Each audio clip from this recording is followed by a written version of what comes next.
What is a new moon? Should we follow the crescent moon? Should we follow the rabbinical calendar? Or is a new moon the dark moon? Join us here today. I'm Moriyah ben Avraham as we unlock the secrets. The new moon in the Tanakh explained. We are going to take the time today and explain from the Tanakh what a new moon is. And you will see that it is the dark moon, the hidden moon, the covered moon. It's not the crescent moon, which you cannot calculate. You can't predict in advance. You actually have to then wait to observe it. That's why nowhere in the Tanakh do we see runners running to observe the new moon and to run down and to say, I saw the new moon. In fact, there's simply no reference to anyone ever saying, hey, today we observed in the sky the new moon. We never see that anywhere because the new moon was the dark moon, a calculated event. We're also going to see that we should not be following the rabbinical calendar, a calendar that is no longer based on astronomical events as we should follow and as revealed in the Torah. Rather, this rabbinical calendar is based off of a series of 19-year time cycles, very complex calculations put together by a rabbi, one Hillel II, of the 4th century of the Common Era. And so instead of actually basing the holy days and the cycle of holy days on the astronomical events as revealed in the Tanakh, the rabbinical calendar follows these calculations, which result in them postponing the start of a month, a new moon, more than 60% of the time. So we should not follow the rabbinical calendar. What we should do is follow what's revealed in Torah. And what we're going to see now is that what's revealed in the Torah is that the new moon is a dark moon. The first verse where we find the word month, or let's say new moon, in the Tanakh is found in Bereshith chapter 7 and verse 11. I'm going to read it for you here in the Scriptures translation, the Scriptures 2009, and then we'll take a deep dive and we'll look at what this word Chodesh actually means. In the 600th year of Noach's life, in the second new moon. Some translations are going to render this word Chodesh. The Hebrew word here is Chodesh. And some translations will render it as month. Month, new moon. And in fact, the English word month is based on the idea that month was supposed to be lunar. Of course, today, in the Gregorian calendar, months are not directly connected with the moon. And hence, you can have more than one new moon in a single month, which linguistically doesn't even make sense. So the Gregorian calendar is solely based off of the sun. It's a solar calendar, and it's really using the word month in an incorrect way, but that's beside the point. In Hebrew thought, the word month or Chodesh is a word that literally means new. Now let's just go and look at that for a second. The word month is translated from the Ivrit word Kodesh. This word literally means new, as you can see here in the Blue Letter Bible. As we expand this word Kodesh, you can see it means new and refers to the new moon. Hence, we can see that months are based on the cycle of the moon and span from one Kodesh to the next, one new moon to the next new moon. This, in fact, is expressed by the prophet Yeshayahu in chapter 66:23, where he said, and it shall be that from new moon to new moon, and from Shabbat to Shabbat, all flesh shall come to worship before me, declares Yehovah. So from one new moon to the next new moon, that's 1 month to the next, Kodesh to Kodesh. One new moon to the next new moon. The moon is a cycle. All right, let's take a look now at this particular chart that we find on timeanddate.com that shows the moon in its cycle around the earth, which takes a little more than 29 days. You'll see that it starts with the new moon, which is the dark moon. And in terms of the 4 primary phases of the moon, you have the new moon, which is the dark moon, the first quarter, which is a half moon, then the full moon, and then the third quarter, which is another half moon, coming back again to the new moon. If you look at this chart, you'll realize that the waxing crescent is not at 12 o'clock. Like if you were to put the new moon at 12 o'clock and the full moon at 6 o'clock, halfway through the cycle, then the waxing crescent just simply isn't in the right spot to be the beginning of the time period or the whole cycle of time, which a month actually is. Instead, you notice that the dark moon is directly opposite the new moon, as it makes perfect sense to be the very moment or very point from which our ancestors calculated the beginning of a month. If it was something observed, there would be plenty of variance in terms of what we would actually do to start a month, because one person's observance may be different than another person's observance. But with a calculated new moon, it's always precise. It's an event that occurs in the heavens that just happens whenever it happens. You can predict it in advance because you're calculating it from one new moon to the next. It's the conjunction, the moment when it's dark, and you can figure that out based on observations prior to reaching the new moon. So there's no problem really in looking at this historically, because when we look at the record in the Tanakh, we can clearly see that the moon was calculated. That's why Dawid said, tomorrow is the new moon. Not, we think it might be the new moon, but tomorrow is the new moon. We're going to see a couple of verses that make it very clear that the new moon was a calculated moon and an astronomical event, a very recognized event. And we'll see that from a couple of scriptures here right now. We'll start with Tehillim, that is Psalms 81, verse 3. Notice in this verse, and I'm using again the Scriptures translation, Scriptures 2009, it says, blow a shofar in the new moon, that's in the Chodesh, in the covering for the day of our festival. Now, I chose that translation because this translation pretty much gets it right. In the covering. The Hebrew of this verse reads as follows. Tikhu b'chodesh shofar, b'keseh liyom hagenu. Let's translate that word for word. Tikhu means to blow. Tikhu b'chodesh. Blow in the new moon. What are you going to blow? Shofar. So tik'u b'kodesh shofar. Blow a shofar in the new moon. Very accurate translation. The part that some people get wrong, though, is the second half where it says b'keseh leyom hagenu.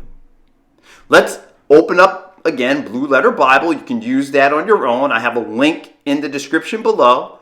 And look at what this particular word keseh actually means. You'll see that the word keseh means covered. It means covered. In fact, click on the root of the word, where the word comes from. So here, we're going to click on the word keseh, and let's notice what it actually means. You can see here that the word keseh, it's a word incorrectly being translated here as full moon. But notice what it comes from. It comes from this verb kasa. And if you click on the verb kasa, notice what it means. Cover, hide, conceal, covering, overwhelm, clad, closed, clothed. It's a word that just simply means to cover. Like, look at it in the Jacinius Hebrew Chaldee lexicon. To cover over. So basically something that's covered, you can't see it anymore. It's concealed.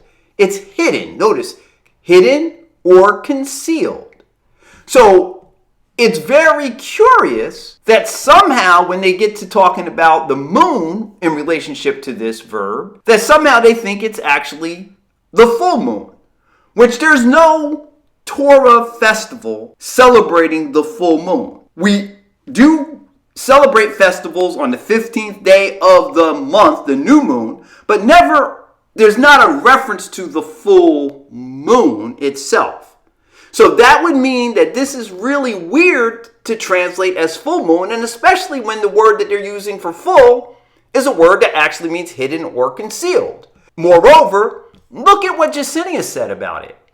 He goes on to say, Jacinius, in terms of the word keseh, he says, okay, they're translating as the full moon, but notice he says the etymology is not clear to me. For it is not satisfactory to say that it is so called from the whole moon being covered with light. Did you catch that? In other words, some scholars, for some reason, decided that they were going to hide the real meaning of this term and say, well, it must be full moon, it's covered with light. That's, like Jacinius said, that's not really satisfactory.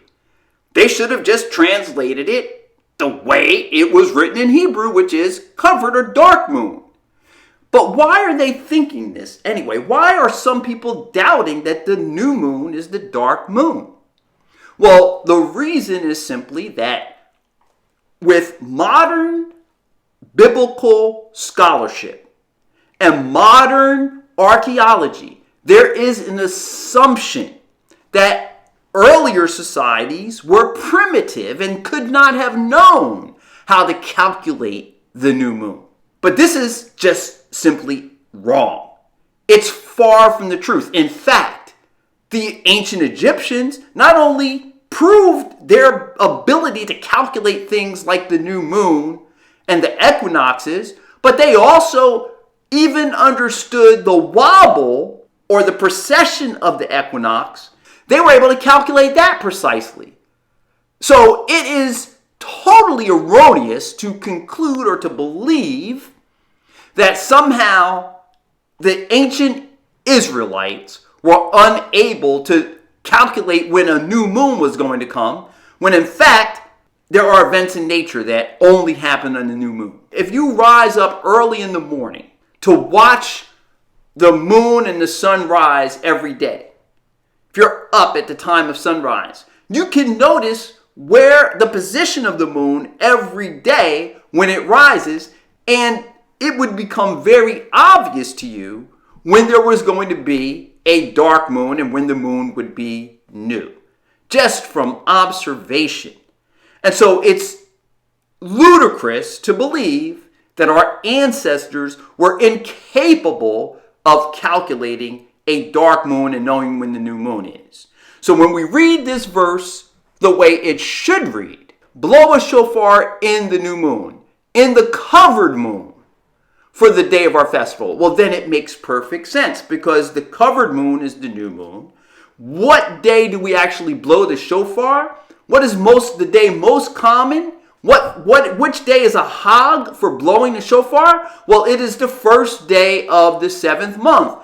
The first day of the 7th month is a festival of blowing. You shall blow the shofar on the first day of the 7th month. Again, Yehovah spoke to Moshe, saying, speak to the sons of Yisrael, saying, in the 7th month, that's the 7th Kodesh, on the first of the month, or the first of the Kodesh, you shall have a rest, a Shabbat, a reminder by blowing of trumpets, a holy convocation.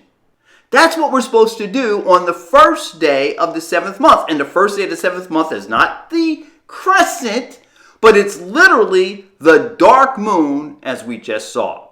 Now, one final verse to show that it is something calculated. Let's look at what it says in 1 Shmuel, the first book of Shmuel, chapter 20, verse 5.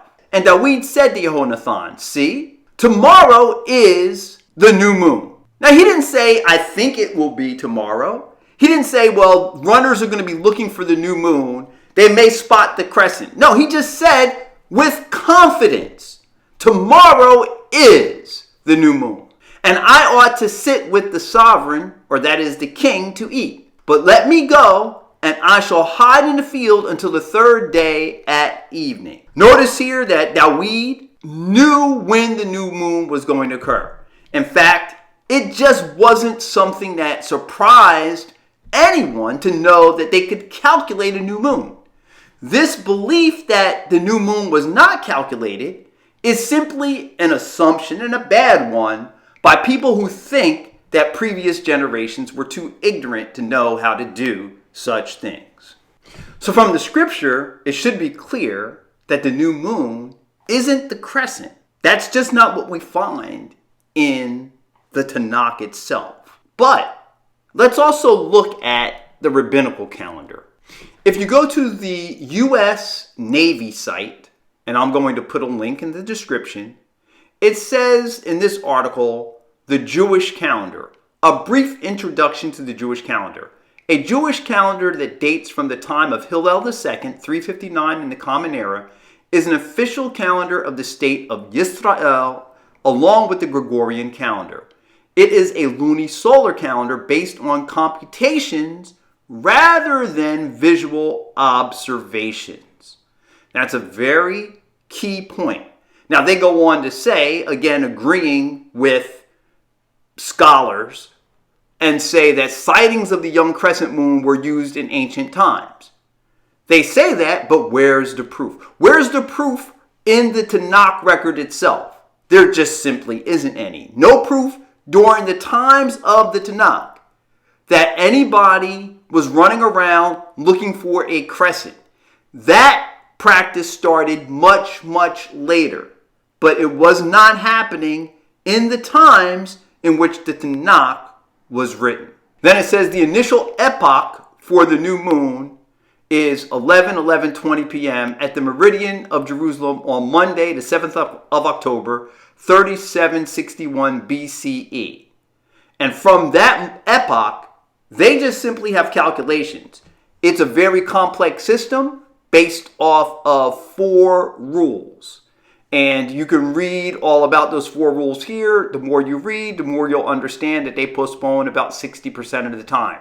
If you're very interested, I'll put the link to another article that talks about the postponements. This is an article in Wikibooks entitled Mathematics of the Jewish Calendar, the 4 postponements of the year. And again, they have these 4 rules of postponement. None of them are based on Torah. And so following these rules makes no sense for someone who is returning to Yehovah, trying to do teshuvah, trying to follow exactly what Yehovah says. This just doesn't make any sense. We should be following what Yehovah revealed. Yehovah put these signs in the heavens to tell us when we should be observing the holy days. In fact, that's what it means when we look at what took place on the 4th day. Let there be lights in the expanse of the heavens to separate the day from the night, and they shall serve as signs for seasons, for days, and years.